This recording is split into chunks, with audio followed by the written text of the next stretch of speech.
Hi, and welcome to Dwell with Elle.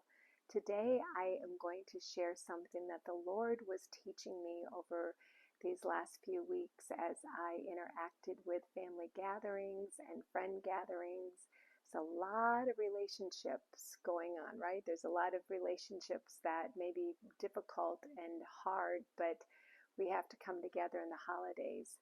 And they sometimes can have conversations that are difficult. People may do things that you wonder, what the heck was that?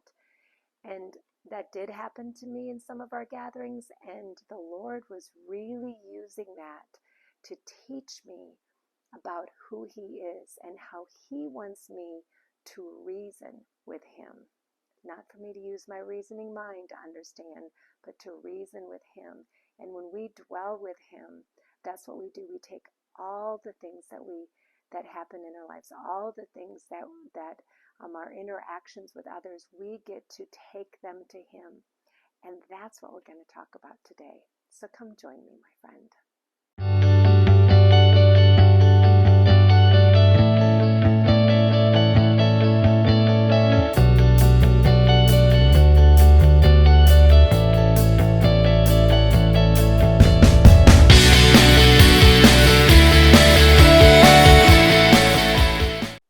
Well, as I said in the opening, that we're going to talk about reasoning together with the Lord. In Isaiah 1:18, the Lord is telling us, "Come, let us reason together." But you and I don't always go and reason with Him. We use our reasoning mind and we reason on our own, or maybe we reason with other people and we gather our own intel, we come up with our own conclusions, and we put everything in a nice, neat little box and we call it done. We have figured it out. Well, in Matthew, the Lord is even showing us that that's a human nature thing. And the disciples were doing this. And so in Matthew 16, there was, and I'm going to start in verse 5, Matthew 16, verse 5. Now when His disciples had come to the other side, they had forgotten to take bread. Then Jesus said to them, "Take heed and beware of the leaven of the Pharisees and the Sadducees." And they reasoned among themselves, saying, "It is because we have taken no bread." But Jesus, being aware of it, said to them, "O you of little faith, why do you reason among yourselves because you have brought no bread?" Why do you reason among yourselves? That's exactly what I was doing. And I was doing it on my own. And then I had conversations with other people about it because situations happened and I could make no sense of it. Why did this person say that? Why did this person do that? And I was sitting there thinking about it. I was meditating on it. But the Lord tells us in Philippians 4:8 what we are to meditate on. And it is not for me to meditate upon what other people do so that I begin to build a case. But in Philippians 4:8, it tells us that finally, brethren, whatever things are true, whatever things are noble, whatever things are just, whatever things are pure, whatever things are lovely, whatever things are of good report, if there is any virtue, and if there is anything praiseworthy, meditate on these things. I was not meditating on those things. I was meditating on what they did. I was meditating on why would they have done that? What would have led them to do that? And the Lord reminded me of this verse. He said, "You're not thinking upon the things that I have told you to think upon." When you think on why that person did something or said something, you are using your understanding. You are not taking into account my truth. You are using your filter, your situation, your circumstances, everything that you know and everything that you've walked through, and you can't make sense of it. But my mind wanted to make sense of it. But I wasn't even looking at it from the other person's point of view. I wasn't even seeing them from the filter that they had, that the things that they had walked through that would cause them to say or do those things. I was using my filter, and my filter could make no sense of it. And the Lord said, do not meditate on those things. Do not think about those things. If you are going to meditate about this other person and think on this other person, then do as Philippians 4:8 says. Don't think upon something that harmed you, hurt you, or made no sense. Think upon the things that are lovely about them. Think about the things that are of a good report about them. Think on the good things about who they are. And when we do that, we then are actually finding God's heart and the way He sees somebody. So then I am able to let whatever they did go. It really helps me to let it go because I'm not thinking about it anymore. I don't have to think about it anymore. I'm beginning to think the good things about that person, all the kind words that they've said to me. And maybe you can't come up with anything good about that person just because you're struggling. Then bless them. Pray for them. Philippians 1:9-11, Colossians 1:9-11. We can be praying for them, lifting them up. And we will find that our heart will begin to change for them. Our heart will begin to see how God sees them.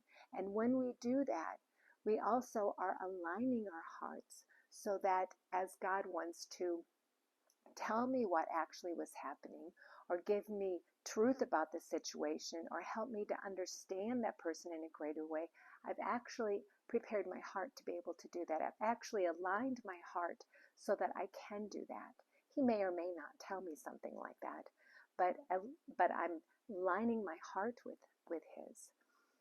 You know, I used to think that doing that was not bad because I wasn't thinking bad things about the person. I was just trying to understand. But the Lord really showed me that we are entering a time that we really have to clean ourselves up. We have to be very careful about how we walk through situations and how we spend time thinking about other people and other situations. He's taking us to a new level, my friend. 2024 is coming, and there's new things, new alignments, new assignments. There really is an acceleration that is going to happen.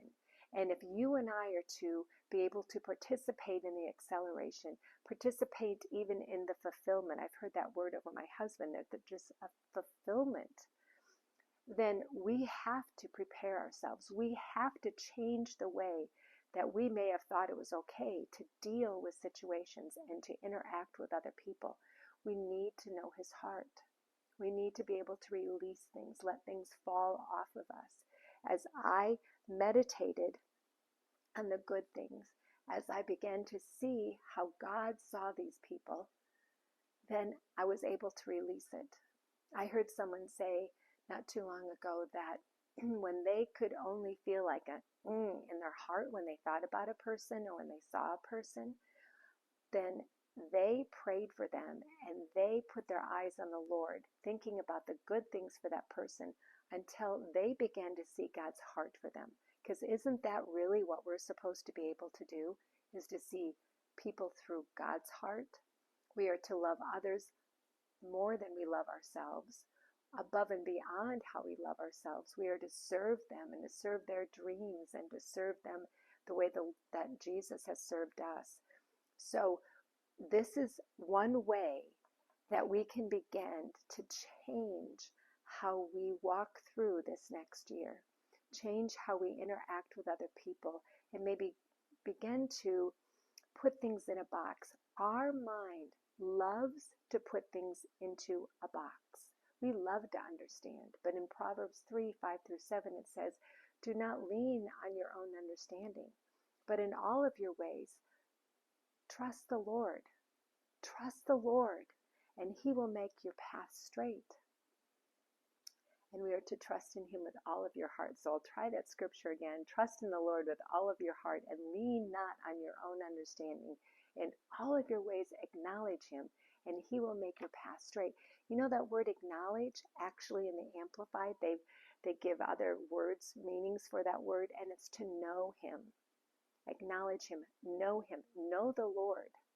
And so if we are to know the Lord in the midst of us reasoning something, we have to let that go. We have to put that down, and we need to begin to know his heart. That's how we know God. I don't tell him, this person did this. This is what they did. This is what went down. This is who this person is, and this is how I'm justified. And now I've decided this is who I am, this is who they are, and this is who you are, God, because you aren't big enough for this. So we do determine who God is in that reasoning box. We determine he's not big enough. He's not good enough. He's not able to help us love. This is the way it is. We love putting people in boxes. We love putting everything in box. We love to know what's going on. And you know what? I was completely wrong. I was wrong in my understanding of the situation because the Lord began to reveal to me new things about that situation, new things about the other person that I was miraculously, I was able to let it down. So let it go. And so you may even be saying, you know what, I can't let it go. It's really too big. Then my friend, reach out to me and let me pray for you. Because the first thing we need to do is to say, God, it doesn't seem possible for me, but I know that you are good, and I know that you say that you can do above and beyond what I can think or imagine. So we can imagine that we could let something go. We can imagine that we would begin to see that person through God's eyes because of the hurt that we have. But allow him to minister to your hurt. Allow him first to do that. He would love to do that. For you see, he knows what you're thinking. He knows what you're reasoning. He knows what it was when he was with the disciples in the Matthew verse. He knew what they were saying. And their reasoning minds were trying to come to a conclusion. We don't have to do it apart from him. He has so much more for us. Let's lay those things down. Let's not live our lives through our reasoning mind, because you and I are spirit beings and we worship the Lord in spirit and in truth. We cannot comprehend the things of his word by our reasoning minds, by our carnal mind. We can only understand it through our spirit. So let's begin. Let's just step up higher. I just feel like we're to step up higher to a new level of understanding, a new way of interacting with people, a new way to look at situations. Let's do that. Let's do it together. Let's do it according to his word and according to his love for us and how he calls us to interact with others and to love them.